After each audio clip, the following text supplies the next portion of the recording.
And the fact that Roman actually thought Bruce Lee done the murders is kind of mind-blowing to me. Hello. Welcome back. And as always, I hope you're doing well. Right. Before I start, thank you again for all the likes, comments, and the new subscribers. I'm approaching 15,000 subscribers, which is mind-blowing to me. I'm really, really pleased. So thank you all very much. I wasn't going to do a video this week, guys, but I did put up a poll which disc in the Arrow box set you wanted me to review next. And probably come Monday, I will see. At the moment, it's the final Game of Death, followed by the 78 version of Game of Death. So if you haven't put yourself on the poll, please do. But I wasn't going to do a video because, you know, I've got the funeral this week. But I found out a little bit of interesting stuff, and I really, really wanted to share it with you. It's highlighted in Matthew Polly's book, Bruce Lee, A Life.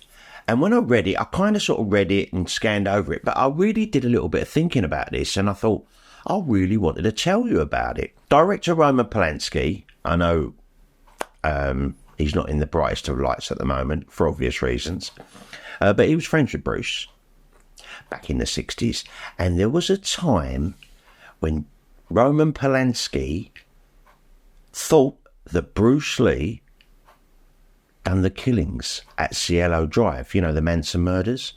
So I thought I'd just give you a little rundown of the story. I want to know your thoughts on it. Let's start from the beginning. In 1964, Bruce Lee was invited to give a martial arts exhibition at the Long Beach International Karate Championships. We've all seen the footage, and in the audience that day was Hollywood hairstylist Jay Sebring. He was one of many people that was mega impressed with Bruce Lee that day. Now, some of Jay Sebring's Hollywood clients include Steve McQueen, Paul Newman, Warren Beatty, Frank Sinatra, James Garner, and Jim Morrison from The Doors. And Jay Sebring also was interested in martial arts and kung fu. And Jay Sebring also helped Bruce get his first bit of Hollywood attention by telling producer William Dozier, you know, of Batman fame, and also a client of Jay Sebring, about Bruce Lee and his martial arts skills, and pitched Lee for a screen test, the famous screen test we've all seen in 1965, for a pilot for Charlie Chan's Number One Son. Now, as we all know, that didn't work out, that project didn't work out, but Bruce did get his first role as Kato in the series The Green Hornet, you know, the short-lived crime drama from 1966. Now, after the show was cancelled, Jay Sebring still was connecting Bruce with some of his Hollywood friends, and Bruce's Hollywood connections, his circle of friends, began to expand a little, and he was actually hired as the karate advisor for the 1968 spy comedy The Wrecking Crew, starring Dean Martin, Sharon Tate and Nancy Kwan. Now, Sharon Tate was Jay Sebring's ex-girlfriend. Obviously she married Roman Polanski, but the two remained really close friends, and Sharon Tate underwent a lot of martial art training under Bruce Lee, and Sharon Tate and Bruce Lee become pretty good friends. Sharon got along so well with Bruce that she invited him to have dinner with his wife Linda at the Polanski's home, telling Roman, "You two will get along like a house on fire." And they did. Bruce Lee would become Roman Polanski's personal kung fu instructor. Now, this is where the story gets a little bit dark, guys. On the evening of August 8th, 1969, on 10050 Cielo Drive in Beverly Hills, California, 8.5 months pregnant, Sharon Tate's life come to a tragic end at the age of 26. Now, Tate was hosting a load of friends at her house that evening, and the guests were Bruce's friend Jay Sebring, actor-writer Wojtek Frykowski, a friend of Roman's from Poland, his girlfriend and coffee heiress Abigail Fulcher, and also there was an 18-year-old visitor that turned up that night called Stephen Parent, and they were all brutally slain and murdered. Roman Polanski at the time was in London working on a screenplay for a film The Los Angeles Police Department at the time had no idea who'd done the murders at Cielo Drive. Now, a little while later, a couple of weeks later, Bruce Lee attended Sharon Tate's funeral with friend Joe Himes at the Holy Cross Cemetery in Culver City, California on Wednesday, August 13th, 1969, and also attended Jay Sebring's funeral at the Holy Sepulchre Church in South Michigan the same afternoon. They separated them for mutual friends. A little while after that, Bruce Lee was training with Roman Polanski at the Paramount Studios gym when Bruce mentioned that he recently lost a pair of glasses and he needs to replace them. This is all in Matthew Polly's book. Polanski pricked his ears up and he paid close attention because someone had left a pair of glasses at his home the night of the murders, and detective believed they might belong to the killer. Now, Roman also knew Bruce Lee was one of the few people that he knew who might have been physically capable of killing a house full of people all by himself. And he also knew Bruce Lee was a bit of an expert in bladed weapons. So, according to Matthew Polly, Polanski set into motion a potential trap. Polanski said to Bruce, "On the way home, we can stop at my optician's for glasses. It will be my gift to you."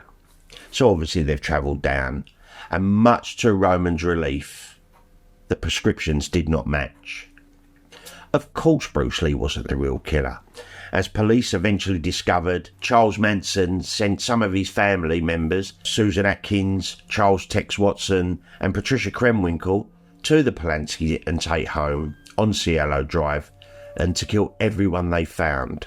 Maybe out of guilt, but later Polanski paid for Bruce to join him in his chalet in Gstaad, Switzerland for a week-long ski vacation. Bruce was there supposedly as Polanski's Jeet Kune Do trainer, earning himself $10,000 for the week. But Bruce didn't really enjoy the week there. He complained of being bored with all the skiing and the cocktail drinking. Apparently, Bruce was a terrible skier, and he borrowed a jumpsuit from Polanski, and it was the inspiration for his yellow jumpsuit in The Game of Death. Obviously, Polanski never told Bruce he suspected him, and he never publicly admitted it until he recounted the story in his memoir, which came out in 1985, more than a decade after Bruce Lee had passed away. Bruce Lee was deeply affected by the deaths of Sharon Tate and Jay Sebring, and when he wrote the screenplay, The Silent Flute, it had a level of violence in it which was extreme, was really extreme even for that era. And when he moved to Hong Kong and became super famous himself, everybody noted that he seemed paranoid. His children never left the home without a minder, and Bruce himself walked around with security guards, which was kind of unusual at the time. That's quite a story, isn't it? I really kind of brushed over it when I read Matthew Polly's book, but that's amazing. And I just thought it'd be an interesting little video just to sit here and tell you about it. It kind of blew me away. We do know Bruce was involved with Sharon Tate. There is footage of Bruce at Sharon Tate's funeral. I tried to find photos of Roman and Bruce together. I couldn't find any. So if you know of anyone who's got any photos of them two together, drop them in the comments down below. But have you heard this story?